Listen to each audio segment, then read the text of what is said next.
Olá, pessoal, boa noite, muita paz para todos e para todas. Hoje, nossa aula de número 32 do livro Conflitos Existenciais, de Joana de Ângeles, onde estamos concluindo hoje o capítulo de estudo sobre o estresse. Então, é interessante a gente observar que os processos e mecanismos estressantes é o título que ela dá para esse segundo item do capítulo, lembrando que existe, sem dúvida, em muitos organismos, né, uma certa predisposição para a desvitalização das energias, das forças em que se firmam os conteúdos emocionais. Essa colocação é muito interessante, eu tenho visto isto na prática em alguns clientes, como a pessoa fica desvitalizada. Tipo assim, começa a trabalhar segunda-feira, terça, quarta, quando chega na quinta, ela está esgotadíssima, como se houvesse uma carência de vitalidade. E às vezes essa carência não é porque haja uma deficiência de alguma vitamina, uma deficiência biológica, física propriamente. É como ela propõe uma certa predisposição orgânica que a pessoa traz consigo, e normalmente por alguma razão do seu passado espiritual, que faz com que haja essa desvitalização diante dos conteúdos emocionais que a pessoa carrega. Significando isto dizer que se a pessoa vivencia situações de estresse, essa desvitalização ainda é maior, né? Então, acaba a pessoa, inclusive, em função dessa desvitalização, se ela não soubesse conduzir bem diante desse quadro, acaba sendo uma razão para poder ela vivenciar as situações de estresse. Joana também ainda vai informar que essas pessoas acabam sendo frágeis psicologicamente se falando e não conseguem sair daquele período infantil em que necessitam da mãe superprotetora, né, do ninho doméstico defensor, sem haver se preparado para a vida adulta e inevitavelmente constituída de desafios existenciais que são necessários ao nosso processo evolutivo. Aqui a gente pode entender que há pessoas que, apesar de biologicamente se encontrarem na fase adulta, madura do corpo, continua numa chamada infância psicológica. Por vários motivos, entre eles, ela vai citar aqui quando se teve mães muito superprotetoras e que não preparou adequadamente o filho ou a filha para lidar com os reveses da vida. Então, diante dos desafios existenciais, é como se a pessoa quisesse sempre o colo da mãe, o apoio da mãe, ou até mesmo de outras pessoas, quando a mãe se torna ausente por questão de morte ou por não estar mais presente na sua vida.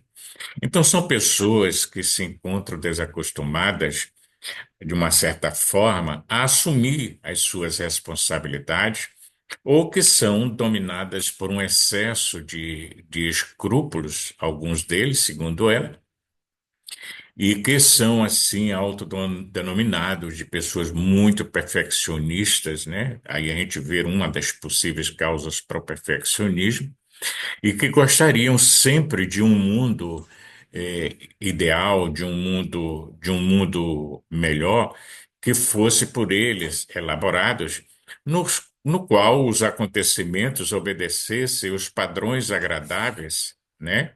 Ou inteiramente, totalmente geométricos, submetidos aos seus critérios de avaliação. Então, é aquela pessoa que normalmente reclama daquilo de que dispõe, né? Seja na área afetiva, na área familiar, no trabalho, né? Tem sempre um ponto, tem sempre um quê. E é interessante que, diante disso, às vezes há situações em que a gente se depara onde quem está à parte costuma dizer assim: olha, mas a pessoa tem tudo para ser feliz, mas não é, entende? Porque ela traz consigo os seus conflitos e dessa forma tem dificuldade de se adequar à realidade da vida existencial. Normalmente, segundo ainda Joana, os grupos sociais constituídos de biótipos variados e de necessidades diversas, né, são características desses grupos sociais, tá? E com objetivos e imposições específicas, onde esses indivíduos, normalmente com essas características, recuam diante dos enfrentamentos que se lhes surgem ou estressam-se com os fenômenos gerais, amargurando-se, desgastando de uma maneira enfermiça, quando não haveria necessidade propriamente para isto, se soubesse lidar com essas diferenças das pessoas e desses desafios que todos possuem. Alguns pacientes, ela ainda vai pontuar, tem consigo uma tendência possivelmente inconsciente de buscar o masoquismo emocional, né? Pessoas que estão sempre em sofrimento e gostam de uma certa forma de sofrer. E é lógico, se você perguntar à pessoa, ela vai negar, né?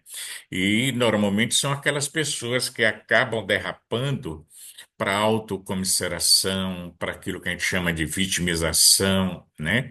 Tendo sempre aquela necessidade de ter um acolhimento, um colo materno, pensando assim em transformar toda a sociedade que, de uma certa forma, parece que é sua adversária. Então, são pessoas que acabam se negando aos combates que são essenciais para o próprio crescimento e que são valiosos para uma visão psicológica da existência de uma forma humana e com suas finalidades libertadoras, porque não tem como você crescer, autoconhecer-se e buscar esse autocrescimento sem lidar com os desafios da existência. Normalmente são pessoas que acreditam-se sem sorte na vida. E aqui eu repito, né? Como eu disse, às vezes a gente olha assim, tipo, a pessoa tem tudo para ser feliz, mas não é. E aí está sempre reclamando daquilo que tem. Eu costumo pensar assim que normalmente a gente sofre porque a gente se detém sempre naquilo que nos falta.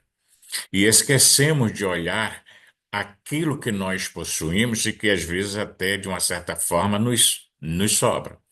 Então, é esse olhar fixo somente na falta que nos faz adoecer, nos faz sofrer.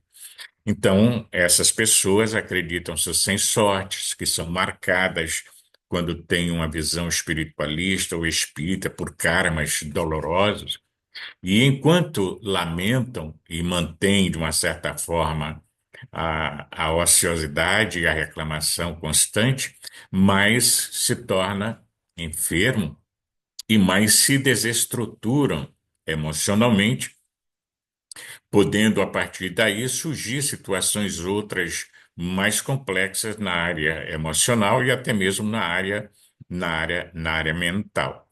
Porque, se a gente olhar bem, é compreensível e é natural que qualquer acúmulo de preocupação, de tarefa, de compromissos, acaba se transformando em uma carga estressora se você não souber lidar com essas situações do dia a dia. Porque a gente vive hoje uma vida muito corrida, uma busca desenfreada por melhores salários, melhores condições de vida e maior conforto, e às vezes as exigências no trabalho se tornam, às vezes, até mesmo desumanas, cruéis em algumas situações, E precisamos ou mudar ou saber lidar com a situação para não entrar num processo de adoecimento. E aí a autoconsciência é responsável pelo processo de mais fácil evolução nossa perante a vida. E se torna mais fácil a evolução do nosso pensamento e das nossas realizações dentro da nossa humanidade, porque nos possibilita entender os significados psicológicos da existência e os mecanismos que devem ser utilizados a fim de nós alcançarmos os objetivos a que nós nos propomos. Portanto, a dependência de outrem, a transferência de responsabilidades para outras pessoas, a necessidade de gurus, de guias, acaba ocultando, né, a comodidade mental, moral e emocional disfarçadas de confiança e de afeto por aqueles que lhes sirvam de condutores, de orientadores. Isso não quer dizer que a gente não precise de um orientador, de alguém que nos guie em determinadas situações. Isso faz parte do nosso processo de aprendizado. E não é à toa que nós temos um guia e modelo que é Jesus. Mas isso dentro da proporção certa, né? Aqui a gente está falando de uma dependência emocional para você continuar existindo e continuar caminhando.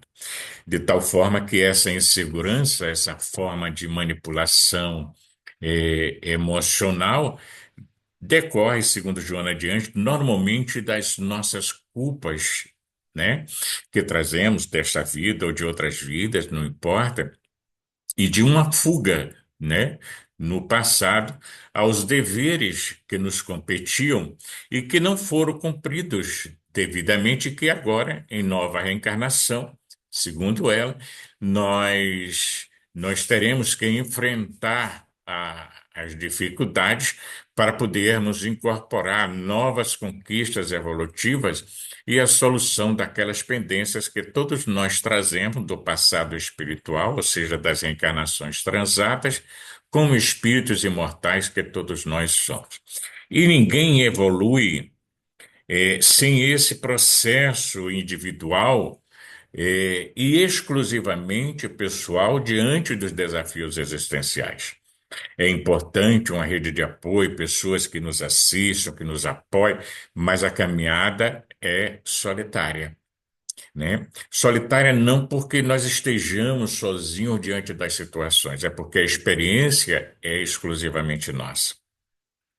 Por isso, ela insiste que são indivíduos imaturos, inclusive quando amam, né? Quando têm um relacionamento e desejam sempre que os seus afetos assumam-lhes as responsabilidades e resolvam todos os seus problemas e enfrentem os seus dilemas, vivam por eles, demonstrando total desconcerto emocional. Quando a pessoa, inclusive nesse estado, pensa apenas em receber, né, e nunca em ofertar. Dessa forma, nessas situações, as enfermidades, os membros ou os problemas de relacionamento começam a surgir, dificultando a convivência com os outros de uma forma em geral. De tal forma que não há lugar nem tempo favoráveis, né, segundo Joana, para as considerações exageradas, nem mesmo para os convívios conflitivos, nem para relacionamentos doentios. Devemos buscar relacionamentos saudáveis, devemos resolver os nossos conflitos internos e levar em consideração, né, as situações de desafios da vida, porque lá no final, ela, como terapêutica para o estresse, vai sinalizar para nós a importância da crença na imortalidade da alma. E não devemos, assim, né, ver de uma forma supervalorizada os problemas, as situações, de uma forma exagerada, achando que nós não conseguimos levar adiante. E aqui eu lembro aquela passagem do Evangelho, quando Jesus diz para nós assim, que que Deus, o Pai, né, não coloca fardo pesado em ombros leves. Então é tipo assim, se nós estamos carregando um fardo, e eu acredito todos nós carregamos um fardo, para uns mais pesado, para outros mais leves, né? É porque há uma razão de ser, ou pelo nosso karma negativo, ou pelas nossas necessidades evolutivas no campo do aprendizado, de novas maneiras de pensar, de sentir, de ser.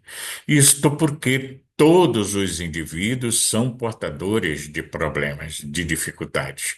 E é natural que cada qual, né, procure estímulo, orientação, melhores situações e acompanhamentos saudáveis, em vez de aceitarem quem lhes explore os valores e permaneçam na inatividade ou no estado de dependência mórbida. É interessante aqui porque às vezes dependemos de alguém, mas não é uma dependência mórbida. Aqui é uma dependência doentia, né? Então são muitos os fatores que levam ao estresse, mas ao mesmo tempo nós temos vários recursos para a liberação dessas cargas opressoras, principalmente na vida moderna quando a gente deseja, de fato, uma mudança de comportamento e a aquisição do nosso próprio bem-estar. Consequentemente, é inevitável, né, diante de tudo isso, a presença da ansiedade em diversas situações da vida. Mas como já vimos anteriormente, né, mas é uma ansiedade sob controle e lucidez, evitando-se que atinja níveis psicológicos e orgânicos doentios, caindo na ansiedade de ordem patológica. Porque até um certo ponto é compreensível que as situações que nós enfrentamos na vida gerem uma certa dose de ansiedade. Portanto, é importante a gente ver que a gente pode lidar com essas situações sem a presença do adoecimento. E, consequentemente, quando a gente sabe fazer esse processo de administração do nosso processo de ansiedade, né, para que fique dentro dos limites naturais e próprios das ocorrências do cotidiano, é necessário, portanto, educar a mente e o sentimento, pois isso constitui um dever inicial para que a gente consiga superar, segundo Joana, qualquer tipo de mecanismo estressante que surja na nossa vida. E quando ela fala da terapia para o estresse, é interessante essa abordagem terapêutica que ela propõe, mostrando que a crença na vida futura, por consequência, na imortalidade da alma e na sua destinação gloriosa, constitui a mais adequada autoterapia, tá? Autoterapia preventiva em relação ao estresse, bem como para a sua superação. E por quê? Porque quando a gente tem essa visão imortalista, nós entendemos a vida física como sendo um momento na nossa eternidade. É um instante que passa, que tem um início, tem um fim no campo biológico, mas que continua na espiritualidade. É aquela compreensão de que nós vivenciamos determinadas situações, até mesmo estressantes, por uma razão de ser, mas que isso tem uma razão de ser. Então, isso de uma certa forma, fortalece-nos na fé, né? Mas naquela fé raciocinada, na certeza de que a vida continua, de que há uma razão para os problemas e as dificuldades que nós passamos, e isso nos dá forças para poder nos possibilitar realizações contínuas e ricas de experiências, né, positivas na vida. Porque quando não é assim, nós vamos ter essas mesmas experiências, porém negativas, perante as situações do nosso cotidiano.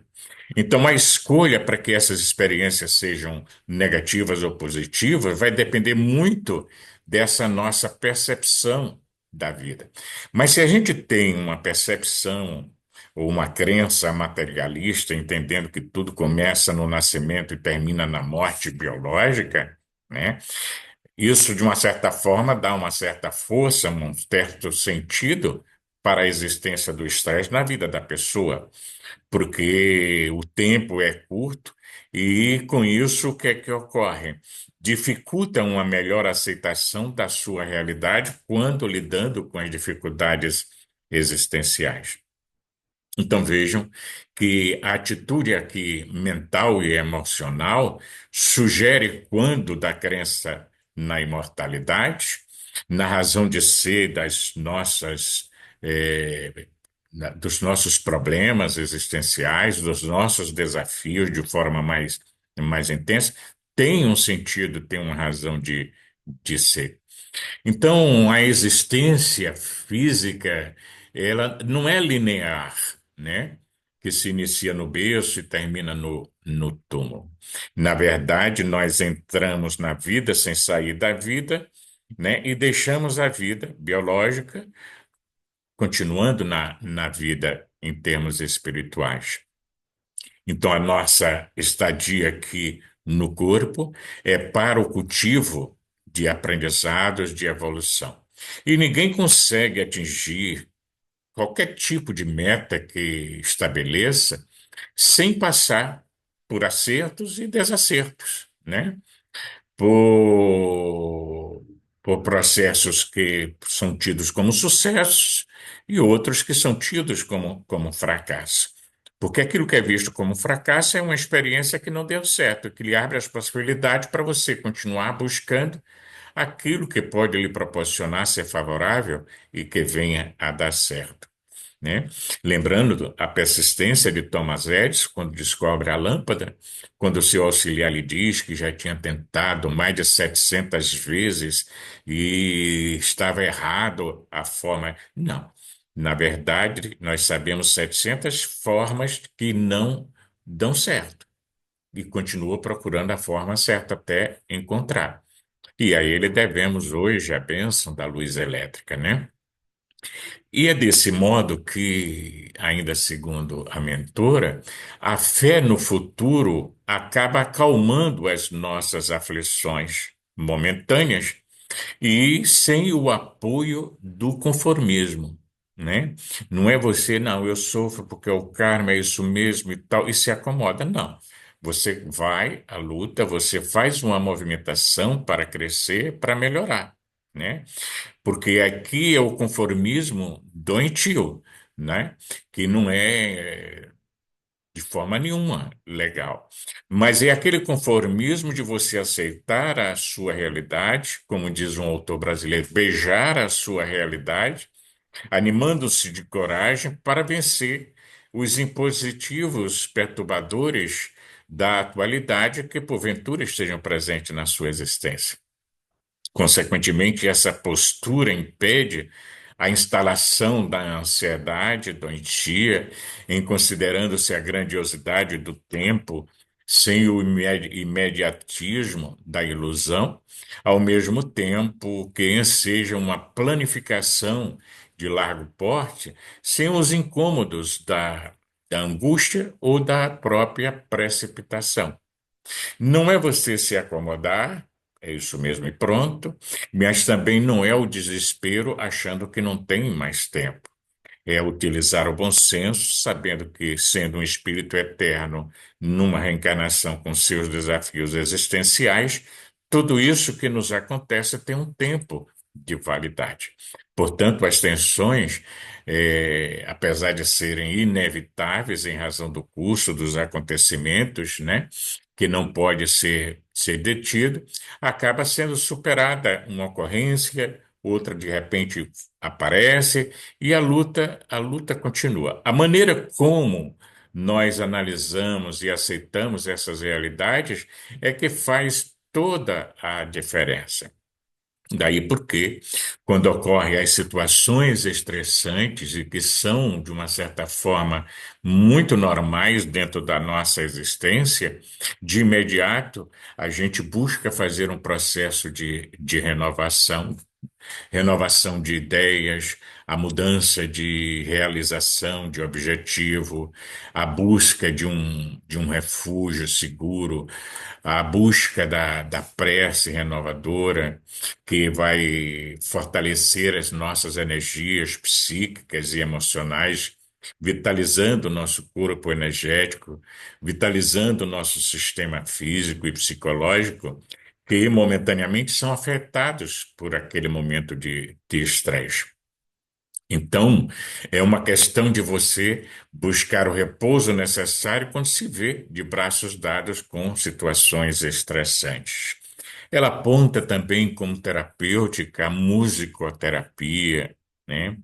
A busca do socorro fraternal ao nosso próximo, envolver-se, engajar-se em alguma atividade assistencial a benefício da comunidade, né? São recursos valiosos para que a pessoa consiga desacelerar, né? E consiga, de uma certa forma, desencarcerar-se daquela carga tensional e experimente a alegria de viver e de servir, sentindo-se útil. E é interessante essa movimentação porque, inclusive, você vai se deparar com pessoas que vivem, sim, situações muito mais estressantes do que as suas e, consequentemente, têm a alegria de viver, beijando a realidade em que se encontra. Uma outra terapêutica que ela propõe é a prática da yoga, da meditação, da acupuntura. Existem recursos valiosos, né, e alternativos, os mais diversificados, para que você saia das situações de estresse e consiga relaxar o suficiente para a renovação das energias gastas. Então, sempre quando alguém oferece ao bem, ele, tocado pelos eflúvios da saúde, da harmonia, autorrealizando-se, e aos demais também ajudando. A busca da beleza, de uma forma em geral, sob qualquer aspecto considerada, contribui para o retorno ao bem-estar, superando o estresse e a inquietação. Mas, apesar de todos esses recursos, sinaliza ela para nossa reflexão, se o paciente permanecer ainda no transtorno por estresse, não deve adiar a busca de uma assistência médica, se for o caso, ou psicoterapêutica, a fim de evitar a instalação de problemas neuróticos mais graves. Então você tentou todos esses recursos, não está funcionando, continua, busca uma ajuda médica para um calmante para os nervos, como já vimos quando estudamos a neurastenia, e ainda assim não solucionando, buscar também uma ajuda terapêutica para ver os conflitos que traz consigo e que, porventura, esteja ocasionando estresse. Esforçar-se por viver com alegria em qualquer conjuntura é terapia preventiva e libertadora para os males do estresse em nossas vidas. Portanto, experimentemos isto e vamos continuar caminhando, enfrentando os nossos desafios existenciais, na certeza de que eles estão presentes na medida certa, conforme a nossa capacidade de lidar com eles. No próximo encontro, vamos começar as nossas reflexões sobre as fobias. Até lá, um abraço para todos.